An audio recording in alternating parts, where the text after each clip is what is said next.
halfway through that excellent interview with Ian Forth. I will find a way to broadcast that entire interview. I'll post it up here shortly afterwards. I'll put a link to it. I won't risk it again because, because I stuffed it up the first time, and once bitten, twice shy. Let's go back to some of our news articles there. Also in the Sydney Morning Herald, we saw last week some of the initiatives that were being run by the government and the Australian Banking Association. Some fantastic work. And what we've seen now is a shift towards the idea of freezing or deferring payments, whether they be payments to businesses, whether they be payments to mortgages, and increasingly we're seeing there may even be some sort of lease or rent freezes, which is really great at helping ensure liquidity in the market, which is really excellent. What we're also seeing, though, quite sadly, is we're seeing a real push towards, a push back in the context of China's role in creating the Wuhan flu, in aiding, abetting, hiding, and really exporting it very successfully to the rest of the world. Great article here in The Atlantic. China is avoiding blame by trolling the world. Really, really great article. And there are a number of these articles that are now circulating, looking at those horrible early days of the Wuhan flu and how it was in particular very in typical communist style, the people of China were kept from the truth, which is really quite awful. Echoes of what happened at Chernobyl, interestingly enough, also under a communist regime, and that led to, as Mikhail Gorbachev said numerous times, that probably more than any other single event led to the downfall of the Soviet Union. You never know, maybe this could lead to the downfall of the Chinese Communist Party, which would be wonderful. Yuval Noah Harari, of course, wonderful writer, and we've read a couple of his books, they're really great, has written a really interesting piece about the world after coronavirus in the Financial Times. Worth reading. He discusses issues of, everything from freedom to totalitarianism, you name it. A slightly lighter topic here, and this is where we talk about some of the business opportunities that we've got in the world. Having a look at this Google Trends, search for gym equipment versus food delivery. Now, what this is Google Trends allows us to actually understand the interest in any particular category. And what's interesting about this is that in Australia over the past 30 days, the red line, food delivery, as you can see, was all very popular, and then just in the last few days has slightly increased. Whereas the blue line, which is gym equipment, has, understandably, far less urgency and importance, and from about March the 13th, 14th, rose from 6 to 8 to 12 to 13 to 17, and now basically indexing at 100. Food delivery is of half of the interest of Australia, if we use that as a measure at Google Trends or keyword search. Gym equipment searches are double food delivery searches. In other words, right now there is tremendous demand for gym equipment. People are going to be stuck at home and they want to keep fit. Interestingly enough, I would have thought this would be a fantastic opportunity for gyms all over Australia that are shutting down to rent out their gym equipment and rent out their whatever equipment they have, whether they be step machines, whether they be treadmills, whether they be weights, and actually use that as some sort of ongoing revenue source, and using digital channels, build that subscription model, have people there potentially doing online personal training and everything else. Now, it's baffling that we're not seeing that, and what's even worse is if we look at this particular thing and we look at gym equipment as a search right now, what we see is a number of ads for gym equipment through the likes of Temple & Webster, through the likes of Kogan, eBay, Amazon. They've all jumped on, but what we're not seeing is that there are any gym operators there actually looking at how they might pivot out of a physical gym into something a little bit more, let's say, agile. Now, talking of pivots, we've got another interview, and fingers crossed this one works. Interview with a great friend of mine, Will Heiner. Fingers crossed. I'll get back to you in a second if it doesn't work. Will is talking about how he learned how to pivot from his time in the music industry. Next guest here on Constantine Quarantine is experienced music industry operator and advisor, Will Heiner. Will, welcome to Constantine Quarantine. Thanks, mate. Good to be here. Now, Will, you've worked in the music industry for many years, largely in demand generation, sales. You ran a couple of different record companies and music distribution companies. Can you tell us about, now we're in obviously a relatively uncharted territory, or are we? Have you seen this before? Have you seen situations where physical sales fell off a cliff? Well, I think the music industry is actually a pretty good example of kind of what we're facing now. The music industry being there through the time when physical sales dropped off the cliff, to use your words, it was so clearly coming. You know, we were watching multiple percentage drops in sales. Retailers were struggling. Retailers were reducing their shelf space that they were giving to CDs, and we didn't do anything about it. All we did is married to that channel, wouldn't move out of that channel, and almost treated digital as the enemy. The managing directors got together when, the first few streaming services came on board, or the sharing services came on board, and instead of jumping on board and saying, hey, how can we work with you? This is the way of the future. They sued the bastards. Yeah, so we saw Metallica suing their fans for sharing their albums online in university campuses. We saw a whole range of ways in which they were trying to block it. But the other one that makes me laugh was this idea of online piracy. They weren't making their products physically available.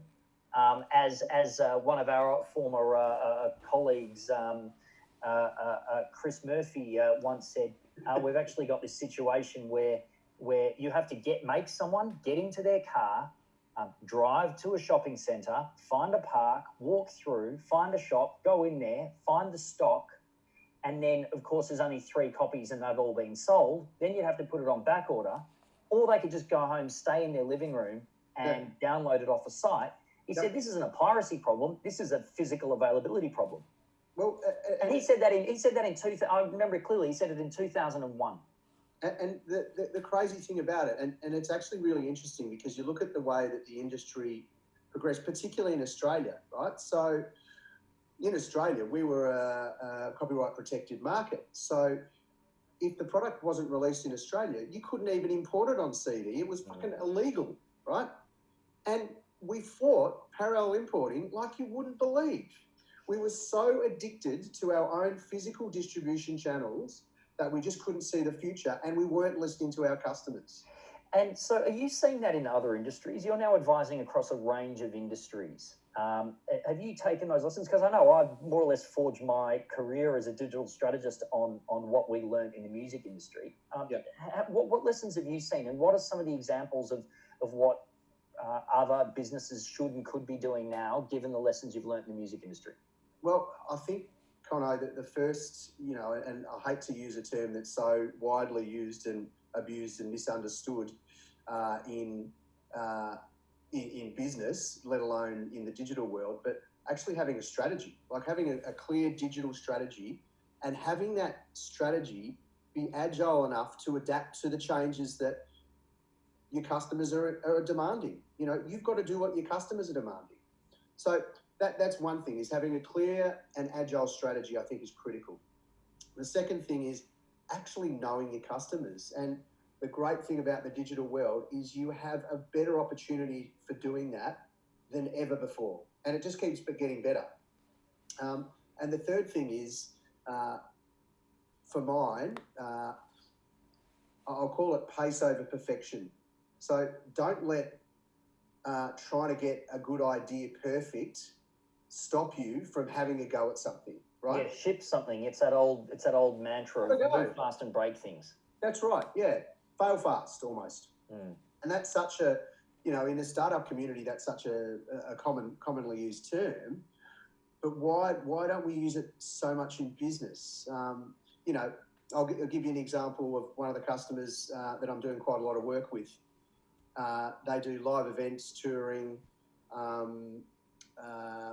They represent artists as agents, and they do really big stuff. Now, their entire business has fallen on its ass overnight due to this wonderful virus that we're experiencing. Now, it's a group of young guys who know their customers, who are super agile, super creative. We're doing extraordinary growth as a business. Extraordinary growth. Extraordinary. Like what type of annual growth are we seeing, in their revenues? Look, their revenues would be growing 20, 30% plus. Per year? Per annum, yep. Fantastic. Because they're so brave. They know their customers, and they know their customers because they look at them at their events, they watch them and they listen to them, and then they engage with them digitally all the time. Outside of physical events, they're engaging digitally all the time. And what are they doing now? Now that we're in a situation where they can't run events. So, the first thing that the guys did and the little marketing team did was, no idea is a bad idea. Let's put it out there. So we're doing stuff like playlists. We're doing festival fashion all through Facebook, through Instagram. We're getting people involved. We're getting our consumers involved with what we're doing, and we're asking what they want to do. One of the other most exciting things that's happened is we can't do the shows live, but we can stream them. So, for example, one of our acts just following the Pace Over Perfection last weekend, totally organic, just said, I'm going to do a streaming thing. We coordinated, made it happen for him. Mate, he had over 10,000 views from a total organic exercise where we were almost treating it like a learning exercise. And it was fantastic. And the punters loved it. They were sharing it. They're talking to each other online. It's just fantastic. And so the ability to then use that as you said, really vitally, a learning exercise that you're able to then say, okay, if we were to build on that next weekend, how do we do it? How would we monetize it? How would we get sponsors on board? Rather than saying, well, let's wait for perfection and in 6 months we'll run something, let's just iterate and ship it quickly. And that's exactly what we're doing. We're going, okay, fantastic.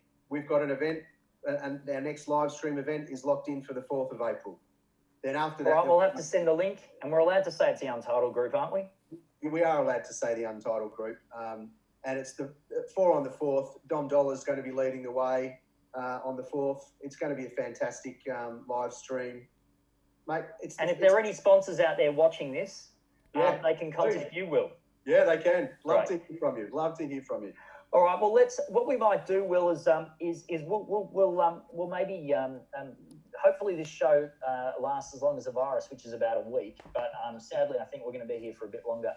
What we might do is catch up with you in the lead up to that event and talk about how you're monetizing it, whether you're selling tickets, how you're actually bringing it to life, because I'm sure there are a lot of tips and tricks that you've learned, not only from that last show, but in the lead up to this show, that you might be able to share with other business people that are watching this. Great. Would love to, mate. Good on you, Will. Good luck. Stay safe and stay tuned. Thanks, Conno. See ya. There is the great man, Will Heiner, and his work at Untitled Group. And there's lots of lessons there for organisations that are battling to pivot, to monetize, to create content outside of their normal day-to-day. And what we're seeing a lot of, last week was panic, last week was distress, last week was a hell of a lot of heartache for everyone. And that still continues, sadly. But what we're seeing is some real green shoots of innovation and some really clever thinking. And I think Will and the group at Untitled are part of that. What we're also seeing now is some really interesting apps and digital innovation coming through in the form of things like symptom tracker. There's COVID symptom tracker apps. We're involved in building one, so stay tuned. In the next few days, we should have a proof of concept up and running. What we've also got here is a wonderful, wonderful article from the Wall Street Journal. Is the coronavirus as deadly as they say? It's not a contrarian piece, but it is a piece that actually looks at some of the data and again tries to make sense of some of the testing. This is more or less a critique of the testing methodologies that are used by various governments, and the argument that it is very, very, very difficult for people to policymakers to make any decisions on the basis of relatively flawed flawed data collection in the form of testing. We also have one more thing here, which is just fallen off my screen. We've got our celebrity COVID of the day, and we've actually got two celebrities, Paulo Dybala from Juventus and Paolo Maldini from AC Milan. The champion soccer players there have both got COVID-19. So best wishes and love to Paolo Maldini and Paulo Dybala. Both of them apparently are in quite good shape. It is relatively asymptomatic in both of those particular soccer superstars. And we go from soccer to stock broadcast. One of the interesting things that we're all seeing at the moment is that we're all on Zoom. Part of this show is recorded on Zoom, and if we look at the stock ticker for Zoom Technologies, what we see here is that the stock ticker shows incredible growth from Zoom Technologies, something like up to 688% growth. If you'd bought this stock a month ago, you would have made 688% on your money.